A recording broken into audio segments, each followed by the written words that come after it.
Yo, mic check.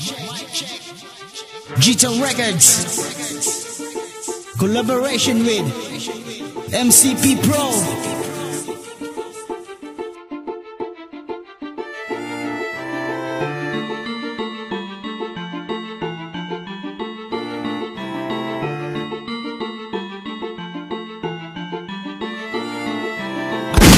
Gilak na wala na ito kupas, parang malubad sakit at wala na ito lunas. Hanggang dito ka na lang, di na aabot pabukas. May nalabakan lang sa tido at hindi mo mabubus. Pagbitaw na ng bayo at mukha ko ng bibig. Sa pagbitaw ko ng mga buko ay lahat nakikinig. Ginagalang na ako parang Pangulo ng Pinas. Dahil marami ka pa sa akin kakainin na bigas. Kaya labas ngayong walang lahat sa akin ang arag. Di nyo kailangan ng mga bala, ang dala-dalay bayan. Kabitin nyo na turing ang kabalyerong taga-south. O Gilak, sino yun? O tara, check it out. Ako'y makata na walang pigil, mabitaw na mga lera. Sa ngayon, daig pa namin ng nakikipagkarera. Kung pablisan lang ng utak, wala pa kayo sa amin. Kung sino mang maksagupa, hindi namin sasantuhin. Galit kami sa katulad yung lumalaki ang ulo. Hindi pa kayo sikat, babagsak din kayo sa dulo. Hindi pa kayo nag-iisip na kami ang banggain. Mga bara namin pulido, kaya kayong pabagsakin. Lalamunin lang namin kayo sa aming kataga. Ngayon na nga namin ibubuga sa inyo mga tanga. Ang mga bala kong ligaw, sino ang tinatamaan sa inyo? Kayang-kaya namin, kayang masapawan.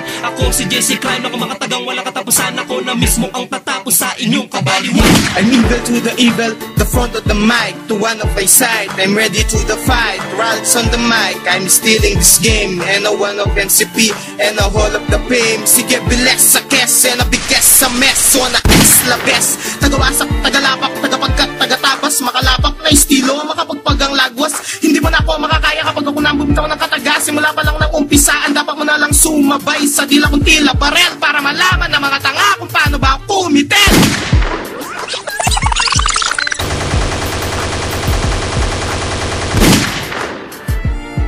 Sa bagsakan na ito, lahat ng bobo tumabi. Ako nga pala si Shady, utak ko ay matindi. Tila malakarit ang talim ng aking lyrics, kaya walang tumatagal sa aming mga critics. G-Tone to, kaya kayong lahat ay magsigalang. Mismo sa lugar mo mas kalat aming pangalan. Di ko na hinusayan ng maunawaan ng mga timang na alam may kabubuhan. Walang makapantay sa husay ko at kagalingan. Utak pinapagana at hindi ang kayabangan. Huwag kang mangangahol kung hindi ka kumakagat. Yan na ba ang natutunan mo sa iyong pag